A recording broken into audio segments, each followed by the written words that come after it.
Every jungler knows exactly what this means. How do I actually win these games? I'm ahead early, I seem to be jungle diffing. Why am I just throwing these leads? What's happening? Why did my team let me down? So in this video, I'm gonna go over 2 of the absolute most important things I've ever told anybody if you want Diamond or Mercer tier to get out of low elo, to get out of those mid MMR ranges, because it's not necessarily about just being an optimal early game jungler. Whether you're equal, ahead, or even a bit behind, you can use this strategy, these concepts, to actually win games, not just memeing you. It will literally change the way you see the map, and when you see the map with all these possibilities, you're a little bit less concerned about bad leads or good leads or being behind or being ahead, and you can only focus on winning and jungle diffing. These are from my private collection on the Virkayu GG Discord, as well as that content and coaching classes, so obviously a bit more raw and natural, but I think that's kind of nice sometimes when you talk about these concepts. But that's enough of an intro, let's get into it. Wait, what was the point? Excuse me. Probably when I missed Smite. By the way, I don't get how ADC players can queue up and not ban Caitlyn the Draven. Yeah, so let's see, let's jump here. What do we got? 7-3-3. Doing the good build. All right, nice. Okay. Okay. Solid positioning. Teammates have taken top turret, deep within. Don't know why we aren't just going straight for the dragon here. No real reason to... I mean, I guess you can do the quadrant, but I feel like you just go straight to the dragon. No, like their whole team is out of... Like, go straight to the dragon. Your whole team are moving. You can snack this sucker up. Kai'Sa can then catch the wave. Beautiful. Then she might want to base, so just keep shoving for this turret. You can either then shadow her and take the turret, or if they all want to recede, you can fall back to quadrant. And then back to top side, or cut him for Herald. Now, you don't need Aatrox. Caitlyn's top, so who gives a f about Aatrox? So we can just go straight. I feel like you just do this. Like, you just do this. I will just pull this right now. No, before V4. And like, look at their whole team. There's a free dragon. Absolute free dragon. We snack it, we snack it, we snack it, we burn it, we go to Kai'Sa. He shows up. Oh no, Lee Sin is here to contest. Oh, what are we going to do? We're doing the dragon, we're doing the dragon, we're doing the dragon, we're doing the dragon, doing the dragon, and it's gone. And if he wants to go into steal it, guess what? You kill him. And if he does steal it, guess what? You still kill him. But now there's no one set up, and they're going to spend all this time rotating over to you. And even if they get it, you probably kill them, and who gives a crap what happens next? You just take the turrets, you take the heralds. But the thing is, the difference is Aatrox is now sitting on the bush or in a wall, and you guys have positioned a 5v5 fight where it should have been a free dragon with no stress. Like, there's no reason for this to happen. Cut in, do this with your teammates here with Kai'Sa. Say, Kai'Sa, help, help, help. Good, cool. She wants to go catch the wave. She does. Now you can, of course, do this or rotate to the fight or shadow down. And you see this, you can maybe help her. Guys can just 2v0 split this if your team wants to die here. This is the cut, and that's it. And then from there you fall back. Now you're A-ramming with your ADC being chased away by demons. Now they take a mid lane turret. Now they go to the dragon. You got to give that up. So you go for the herald, which is fair play. Now you go back to your Krugs while you wait for Ahri. This makes sense. Got to keep your eyes on this though, so we're ready to rotate. Golden amount is 1200. TB is being committed. Taliyah rotates over. Rooted. Well, did you hit the edge of that Taliyah E?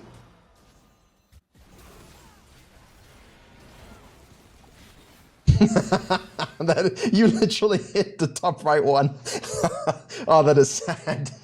You literally just rimmed it. He just did a rim job on that rock. And you just got rooted. Oh my god, that is terrible. That's what we will call Willamander's micromechanics. Yeah, that's a huge not so good. But you go deep. Caitlyn of the wall. You're here, now you're focusing the wrong target, like you're chasing Caitlyn instead of just killing the shit in front of you. And if the shit in front of you is looking doomed, then just leave. And honestly, here I think like we're all on the same page after today's heavy mid-game macro phase. Alright, you got rocked. Rocked, rim jobbed, and Malphite, sex phone call. If anyone remembers that content from 2014, you can YouTube it. It's Malphite calls a sex hotline or something like that. This is Malphite speaking to someone. With obvious crude innuendos, but nonetheless. You know, I look at this, I see the HPs and I'm like, well, can I help? Huh. No. Where's my Ahri? Huh. Alright, I'm just gonna go push mid lane. Do you have a Herald? Ah, you do. Alright, let's take their inhib. Not inhib, but like, let's take their, just take these next two turrets. Leave Caitlyn, leave them to play, go mid lane here, activate your Herald if you want to, bash this one down, take enough of this HP but don't take the inhib. Cool beans, back to the bottom side, snack, fall back to this one, catch this wave a little bit, go back to base, now you're rich and strong, and the next fight is yours for free. You're trying to help doomed people, and you cannot help doomed people. Let's have a look. Ah, yes, you stepped on a rock. Oh, sorry, a trap. There you go. Just losing free H. Well then. Like, this is an inhib turret, gone, opening up the entire map, and now you're activating it too late. So, didn't take the dragon when you could have. The gap in momentum for the enemy team forced them to have an equal, giving them free objective. Didn't ditch a doomed fight to go to the next positive because you hang on too long, and lose the objective power move. Both these things are 100% why you're not diamond. There's nothing else. You have great early games. You understand the game. You understand champions. But you're not able to let go or take control of certain scenarios. You either don't take control where you could, like that free dragon, which allows better plays, or in a lost scenario, you don't accept that it's lost and go make the next best play, which is honestly a better play anyway. Like, this fight does nothing for me, but taking their whole base, that makes me very happy. And then you get to take his whole bottom quadrant. And if this wave is in a prime position and they all go up here again still, which we've all seen in Emerald, just keep going. Be rich. Be like Chastic. And look, you're not playing Fiddle here, so what I just said works. And even if you were playing Fiddle, what I said still works. You can still do the dragon. You can still ult the Teemo to save your Kai'Sa. You can still take the bottom turret even with 2 auto attacks doing 0 damage. You can still use a Herald mid lane with Fiddle. You can still take all the camps. Right? And that adds up a lot. Ha ha ha ha. Finally, you have a Warhammer and a pickaxe and a Ruby Crystal, which should, of course, be your itemization at this point, but it isn't. The 3-item spike is costly. I feel like that's where you lost the game, dear. When you feel this loss of control, and you no longer feel like you can do whatever you want, why did that happen? And it's usually not something very obvious. It's like, it's just like a relationship. Like, how did we get to this point where we're going to break up? Like, how did it get so bad? We were so good. No, 6 months ago. 6 months just coasted by, and you're like, oh man, I don't know, this is sad. You got to keep, like a relationship, you got to keep working on your lead. Always. Your lead will not remain. You have to keep working on it. And as soon as you decide to say, I have a lead, it's okay, you lose a dragon. So you say, I have a lead, I can just fight. You lose a fight, you don't, like, this is huge denial, right? 2 turrets, full quadrant, a wave, a dragon, probably saving a Kai'Sa. Like, add that up and not only gold, but map impact. Yeah, but like, you lost control of the game, and now we're having to actually fight with the Caitlyn backline, which is horrible. You guys are now starting this up without the karma, obviously. Yeah, I don't think you lose because of this. Let's see. So yeah, we should hit the smite. We should drag it out. We should put our body in front of the Lee Sin so we don't get the Q. Like, this should be dragged out. A body should be between the Q and the dragon. That's just fundamental stuff. Everyone should be doing that right now. Not coin flipping the execute on the Q, missing HP. Like, that's the reason why you lose this. You know, he smites early, gets a Q, like, that's it. Wait, Teemo gets it. What? How does that even work? What am I smoking? How did Teemo get it? Did he? Or is that just, what is that? Whatever, shrooms, I guess. Yeah, but you still kill him, as I said, so. Now you get numbers advantage. What do you do with numbers advantage? Your ult's up. Heal and go Baron play. Like, try to cut here, push this, take this Scuttle Crab, see the vision, and start up the Baron. You got numbers advantage, and you got no jungler. Which means Aatrox can push this, and all you guys gotta do is not be stupid. You either finish it and burn it before and they don't do anything, or they can test and you kill them, or you just force them to rotate, walk away, and this guy's already on this. And because you took this earlier, he could even just go inhib. So that's a third strike. First strike, miss dragon. Second strike, chasing and not using Herald for maximum denial and destruction of their base. And third strike here, not using your 4v5 numbers advantage, no jungler alive, with Aatrox going down. You got a Kai'Sa, you got an Ahri, and you got a Hecarim. It's a free Baron. And if they contest, you have ult up, they should all die. Which they do anyway, but imagine if they're doing it here. Oh god, yeah, I know the Caitlyn, I know. What the hell, man? Yeah, that's it for me, Dio. Like, that's why. Because now it's just the same thing over and over again. Make a pick. Finally. Can we do Baron? Nope, because Caitlyn. Well, I don't know why no. I mean, I think you should still go for the Baron. Clear the vision. Try and bait it out. Ahri's bottom lane, it is a problem for sure. Like, you're not, you know, it's 4v3. Strong Caitlyn, I don't know. I still trust in us being able to turn it. You know, if we go for it immediately before the Krugs. Obviously, they're going to contest it. So all you guys got to do is make sure you turn.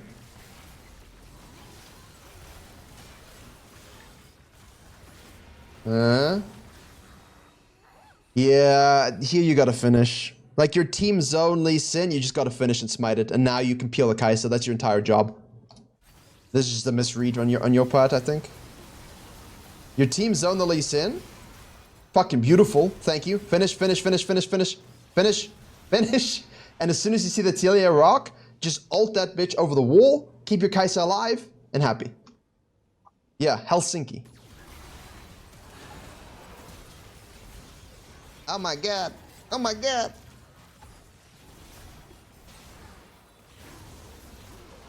Yeah. That'll be game. Alright, welcome to another jungle detail. This one, what we're going to talk about here is the ability to create a lopsided event on the map in order to win a game through some macro pressure, even if you have a gold deficit. So, in this regard, you can see we are down a decent amount. I know that the Lily is there. I'm holding this wave here for my mid laner, and I'm just giving up the grubs. Okay, it's been a rough game for everybody. Camilla's Astro roaming. This Volibear is going to be down, and I kid you not, 3,000 gold. 3,000 gold, and he's only down 300, so it's going to go a lot worse. We know Lilia did the grubs. We see her, we ping it, we track it, so he should not die to this. Obviously, we expect he will. Immediately, like as always, I tell you guys, go ahead and accept the fact that you are going to lose the grubs. Don't contest them, just leave. Say hello, Draven, and get that shut down. Try and split the difference there. Make sure you get both. Whatever you have to do in each champion doesn't really matter. Messy games, messy kills. Lilia gets a free kill in the Volibear because he positioned his wave in a bad way. Not something he should have done. Okay, so it doesn't look too horrific at this stage. We know it's warded over the wall again. I watched the Nefiri do that. We know it's all warded up on that side. So what we're going to just do here is showcase just a little bit about how this game devolves into a hugely negative state and how you can end up winning just through one application of this principle that I'm talking about in this video. So I'm going to carry on farming and controlling my camps. Volibear is trying to semi-freeze. We know Lily is going to be on the bottom side now. So it's basically a case of, hey, look, you know, just give up the dragon, give up the pressure. Don't go for this. Again, people always ask, you know, what if your team do stupid things? In this case, there's not much you can do. There's really not much you can do. So you're going to see here, they're going to go all in for this. The Fury has pressure mid lane. Yeah, they're going to kill the Soraka, but then they go too far. As always with these things. Don't let bad decisions, don't let bad events compromise you. Now, of course, they kill everybody, but Nefiri has the ability to rotate. I did not. I had to reset. I had Leandries in the book, and that's just the way it is. So I kind of shadow here, push this out a little bit. Nothing you can do. Take your Krugs, okay? So most importantly, in these losing game states, just try and maximize whatever it is that you can get. Gold and experience objectives, don't force things too much, just play by the book. They obviously are going to go ahead and take this dragon. We can skip forward here. They're going to get some more kills. They're going to get another turret. You know, it's a really rough game for the blue team. It's just an absolute struggle. And then again, another turret's going to fall here through an obvious dive. Xinjia's going to go to the bottom lane. Lilia's going to keep clearing. Again, I'm doing what I can. 2-on-1. Haven't changed my mind about what I'm doing. Look at my experience compared to Lilia. I'm level 10. She's still level 9. Farm, I'm up by quite a bit. Gold by 300. And look at this game, right? It's a losing game. Tragedy has befallen us. The Volibear is now 3.7k gold. You can see that it's quite small, but you can see it. And the Camille is 6.1. I'm at 5.6. Almost 5.7 round up. Still 300 gold ahead of a jungler who's got a heavy winning team. Still ahead of everybody else on my team other than my Xinqiao, who got shutdowns and plates. Now you're gonna say, well, Virkayu, you managed to get one grub. Go back here. You're gonna see the grubs spawn here. Now I know that on the dragon, so my immediate response is I quickly counter jungle something, because I'm not gonna be able to steal much else. I counter jungle both, okay? And then Lilia goes this way to the mid lane, goes for the gank on the Xinqiao. I'm like, we don't win the 2v2. Let me quickly just get what I can. And I could have maybe just stayed and done more, but honestly I felt like, look, let me just smite the one thing I can get, and cool beans, right? Cool beans. So we got one grub, I was able to snatch that away. The Xinqiao then here rotates, okay, and he's been whacking at this for a little bit from that shove. So that singular grub really does enable him to just do that little bit extra damage to this turret. And that's why it's nice to be able to sneak a grub away. Look, this has been a losing game state. They are 100% going to take all the grubs in the Herald. But fortunately, I'm able to take this, and take one and fall back and not die. And that's what gives me this 5.7k gold lead over the Lilia, right? Obviously, I'm worried a little bit about the Herald here.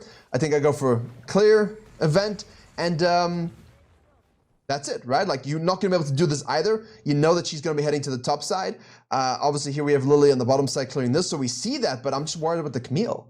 They know where I am, and it's just not worth the risk of potentially trying to do that. So what happens is, I die mid lane through a little bit. You can see here, the Xinqiao dies, I get another dragon. So basically just rough game things, okay? Rough game things. But this, my friends, is where the pivot comes in, okay? This is where the pivot comes in. So, I die, but I managed to hold the turret. I was trying to hold the turret and I succeeded.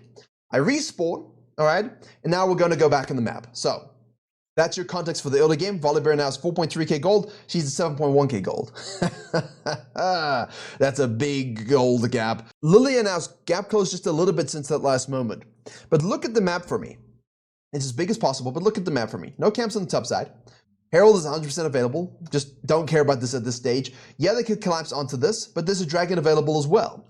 I don't know if we as a team have the ability to take anything. We're down 4,000 gold, which you might think, okay, well, that's not too much, but it's 15 minutes into the game. And we got a Smolder who's not exactly lighting it up. It's a rough situation to be in. So, with the fact that we have Xinqiao dead, just respawns, 2 top lane, and this guy here, what I do is I just go for the Raptors, and I want to give myself the ability here to be proximal to events, like I tell you guys in the mid-game. Path to where you want to be, but sometimes in losing games, I kind of just wanted to see what I could go for. Now, obviously, I mistracked the Wolves a little bit, but I'm just hovering. So go for the Raptors to take it away. I want to see where people are. Okay, I see where you are. Great. I'm going to go ahead and do the Wolves. Now, I know the sucker is gone, because Camille. So I'm just taking this away quickly. Cool. And I'm going to go down to this. A lot of people will tell you at this stage to do what? 1-3-1. Volley Baba. Push. Xinqiao. Push. Obviously, you don't want to push beyond vision line because there's a dragon up. And we know that they're going to be down here and doing this, right? We know they're going to be doing this. So what goes through my mind right now to create this pivot, to create this lopsided map? If I go 1-3-1, Xinqiao bottom lane, I join my bottom lane, we sit here. Do we beat this behemoth here, 7.7k gold? He's got 2,500 more gold almost than my Smolder, okay? The Nefuri is 7.3k gold, way more than my Smolder, more than me. Both have more than me as well, so it's not like I'm in this 1v9 territory. The Soraka is a little bit compromised, but, I don't think we have the ability to fight them. And if the Lilia decides to also show up in a 4v3, we will lose. If the Camille decides to sag off and collapse, we will lose, because that's how you beat a 1-3-1, isn't it? If you have 3 people in a situation, 1-on-1, and say we were winning this game as the blue team, the red team's counter is, okay, quickly shove it in, kill us, take the turret, and blast it down the mid lane. So these two have to make a decision to push or to retract and hold. And in this map state, 100% they will have to hold and they wouldn't be able to, so you might as well just keep going. But we're going to lose an inhib, straight up. So my logic here is, all right, I don't want to actually play around these two. This is really a Build-A-Bear. I do not want to be near it. I have Krugs available. I'm going to have to give it the dragon. I can't go ahead and snack this way. And I could have gone ahead and tried to steal this away. I know a lot of you are thinking like, maybe you could have. No, because her threat, level 3, she rotated River and pushed me out. I died from that. That was my one death. The second grubs, you saw her there as well. She has shown the propensity to do this. So I don't want to go for the objective where they most likely have it warded and I'm screwed. So what I do, I go down to the Krugs here. I see the Soraka top lane. Now, ask yourself this valuable question.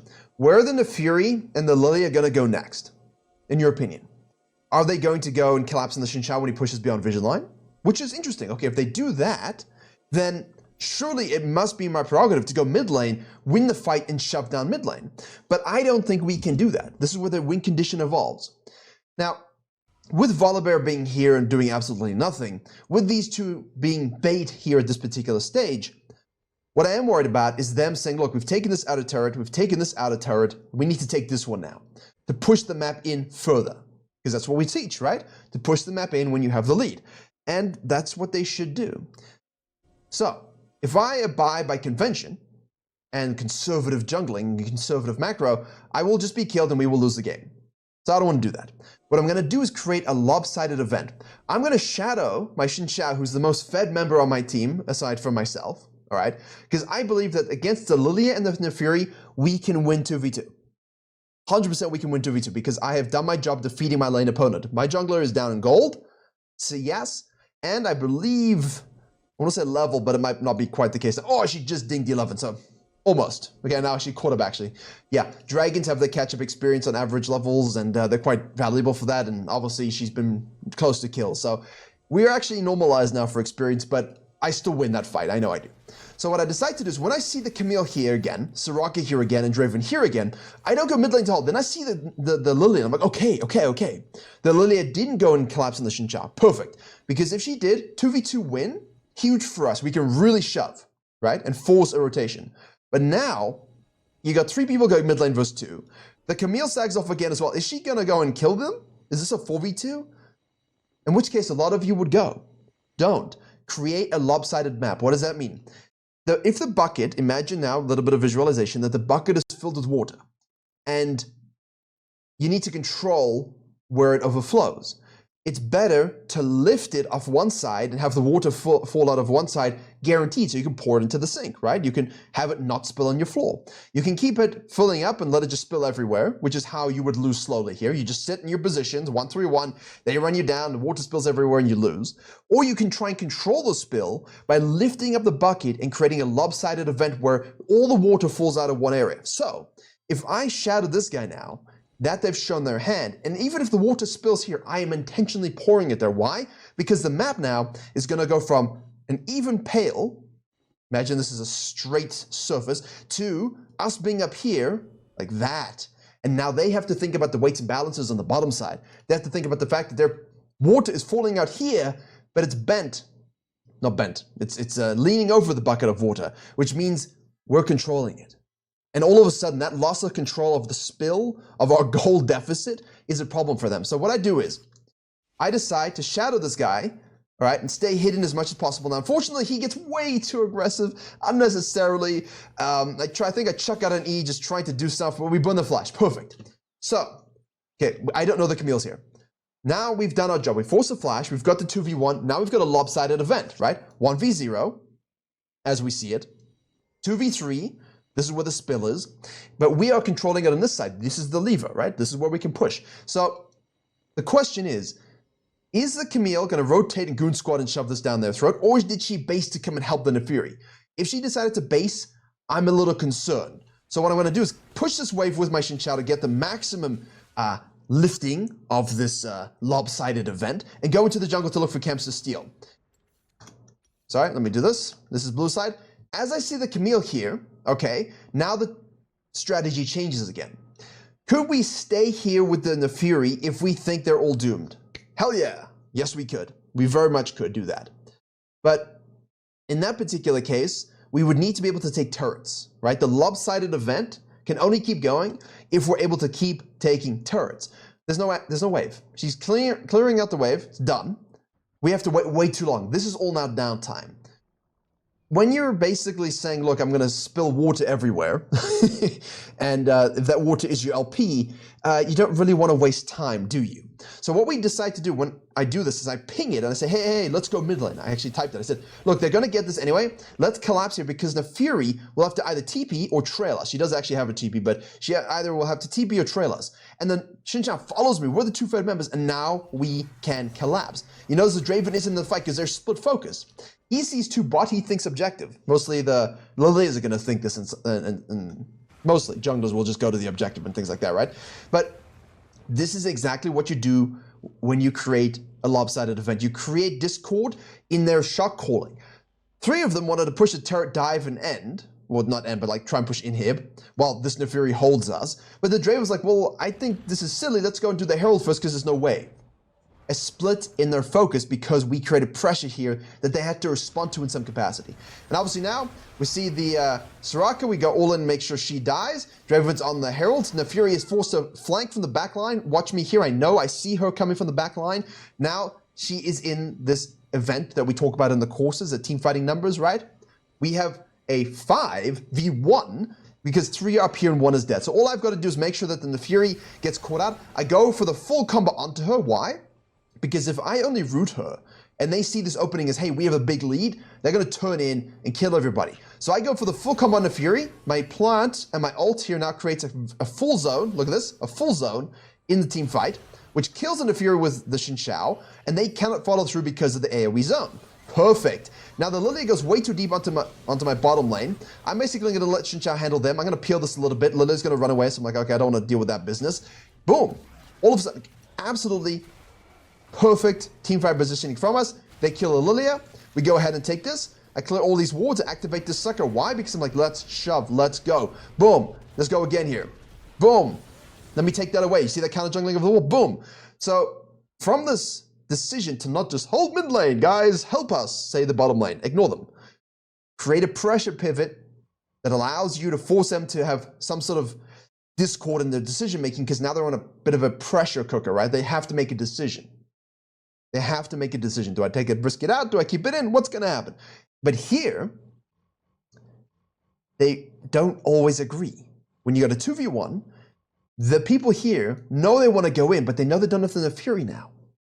And now they're thinking subconsciously, if we mess up, we might lose something. And we're winning this game, so why risk it? And that's what the Draven was thinking. I don't think he should have gone. I think that they should have just tried to kill everybody quickly. But they didn't. And through that mechanism right there, I got a turret, almost 2. If I had 1 more grub or 2 more grubs, you know, maybe Camille didn't hurt me early, I would have gotten that turret plus this. Absolutely massive haul. Absolutely massive haul. Right? And now again, just a little bit of shadowing here. Did you see that? I just do a little bit of shadowing here. I know I've got a lot of gold, but I'm strong. I trust my strength just in case, but he's able to kill. He does exactly what I did, right? He slides into the side lane, a little bit of a shadow pick, creating this pressure pivot. The Xin Xiao understood what I was doing. Didn't type, he just saw it, he understood it. He's the win condition in terms of kills in PvP. I'm the zoner, I'm the macro guy here, I'm the objective securer, and that's all we had to do. And now they've created this pivot moment, right? Obviously, this is a little silly because now you can see the map is not in a position where you really want to overpush here. And unfortunately, they do go all in, and they do overpush, and they do die, and it's really unnecessary for them to do that. So that's not a good, that's a good example of, you know, if you're playing Baveth or something and you want to do what I'm suggesting, don't overcommit too much in one direction or the other. What happens next is we kind of just hold on now. We have to wait. He dies again, but that's fine. I'm not worried anymore because the gold lead has shrunk. They now, again, get aggressive and a little bit tentative with their decision making. We make sure we hit the root there. Just go for the full combo, make sure she dies. Cool beans. Dragon is respawning. And now all we got to do is swoop, right? All we got to do is swoop and control.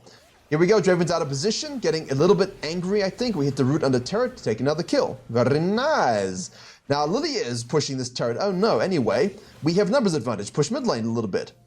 I am concerned here about this shove mid lane because Lilia is going to recall, and these two, like the Soraka is going to respawn, and you know, one could argue, hey, let's go ahead and shadow this, and I think in retrospect probably is something we want to do, but my big concern is, you know, ult up a 9. I really want to use this as a moment to depressurize the map, counter jungle, and set up for Dragon. Because I have 2, I would like not to get to a soul point versus Baron scenario, and I do think they're being a little bit too hasty here, but, you know, that's just really what you can agree or disagree. Here, I look to trap. I'm like, oh, look, if I can kill the Lilia. I don't know why she's face checking. Absolute disrespect. Cool. Do my job here. Plant does a lot of damage. Volibear goes in. That's fine, right? Like, you can always offset your teammates' mistakes. Not by doing this. This is not such a smart decision. Do I actually get another kill here or not? No, I don't. Oh, we do. Good job, Lulu. So, not the best decision there. I should have just actually run away or gone with them. I feel like I still think the macro play for the dragon was fine, but that's okay, right? You're noticing the difference in the game, right? Gold lead's almost equal. You're noticing that now I'm able to trap and kill and assassinate. I'm able to play off of their bad macro by making sure we have numbers advantages or something like that. And it does really help a lot. So what happens next is basically the original play we had that shoves up this far, because I took this turret now, right? This mid lane is only open because of the pivot I did here. We didn't even get this turret. I just used this pivot to get this. And now we've got a decent solution here where we can actually try and fight. So we watch this, Xincha goes in, and honestly don't actually have to do much here. The team are playing it perfectly. What I decide to do here is rather than overtly follow, I know that my team has this in the bag. I just want to keep the Camille from doing anything too violent. She is very fed, very strong, 10,700 gold, 10,000 gold on the Nefiri. I have caught them up now, but think about your team fighting win conditions versus your personal glory in these particular situations. And here, just if your team have it in the bag, see the plant there, I'm just putting it in, I'm just kind of baiting her in. There we go. And that's what we wait for. Perfect. That's all I really had to do at the end there. But this is one of those situations where you're 6-3-7 and you're thinking, you know, did I do a good enough job to win this game? Yeah, hell yeah. Did the Xincha do all the PvP stuff? Of course. I had over 50% KP though. I had the most CS in the entire game because I was pushing the map and clearing and pushing the map and holding, as you saw. So it's really just an idea. You don't always have to have 90% KP. You don't always have to do the most damage, especially if someone like the Xincha who can do that. But you got to make the macro calls. And the biggest thing is create a lopsided event, okay, where you control the spill of the water a little bit, and that typically will allow you a few macro openings, which you saw. And I didn't waste time, right? I shoved this, I used the numbers advantage because of the show and the pull. I baited them into this, we collapsed in on it perfectly, beat them up, took the Herald, activated it. I didn't waste time and saved the Herald for a better time. I said, we're losing now. Shove, take, control, shadow, base. Perfect. Unfortunately, Xincha and Lulu stayed out and died, which did compromise like the next phase, but the play was made, right? The play was made, and that's really where we just took over. And a win not expected, to be honest with you. When you go back in time to like this moment, right? And you're looking at it and you're like, well, Volibear's got 4.6k gold in 16 minutes. You're probably thinking, man, this guy's inting so much and you're never gonna win. And it's true. You might, like, this guy really is a bit of a donut. But you can carry these people. And hopefully this macro breakdown just showcases to you a few of the things I'm thinking about. A different example of a 1v9 carry. It's really a 2v8 because the Xincha did a great job. But not 1v9 carry, but a one-man macro effect. Because what if he goes up here and I join? And they all in and kill us and Volibear doesn't join and they just shove it down. Like, that's most likely what would have happened. But because I just said, look, if they both come down here, we can 2v2. I know we can do that. That's best for us. But if they go here, we can still make the play, cut in, snack this, bust open the map for us in our favor, counter jungle and deny, get some shutdowns, and swing the game in our favor. And that's what we did. And so just to showcase a bit more of an example about how this could work, you can see we have a 3-grubber piece, Hecarim versus Bel'Veth situation, a hugely ruffle stomping game, 15-4. The game will fall straight out of the Bel'Veth's hands and they will lose the game, all right? And this is where this whole lopsided method, this whole concept of understanding pressure points into the mid and late game really does affect the games you win and the games you lose. So the Bel'Veth is going to go ahead and do this Herald, right? You have here, which is just an abomination, Scuttle Crab, by the way. You have the bottom lane here shoving up and taking this turret. Lux comes out of base here to join the Kaiser's half HP. And you have the Akshan who shoved mid-wave, cut up to crash topside. So if you're the jungler here and you finish this and you think about this entire video, what we've gone over in terms of decision making, you know that the bottom lane here are going to reset and potentially go here or here, right, to focus on the next turrets. We also have the Hecarim, who you should be tracking, top to bottom. All right, we in theory know he's down here. I haven't showed it on the map for a reason, but you know he's pathing down, okay? Because we've got this deep vision. You can see the timers. We know he's kind of run around. We saw him go in this area. All right, so we know he's here categorically.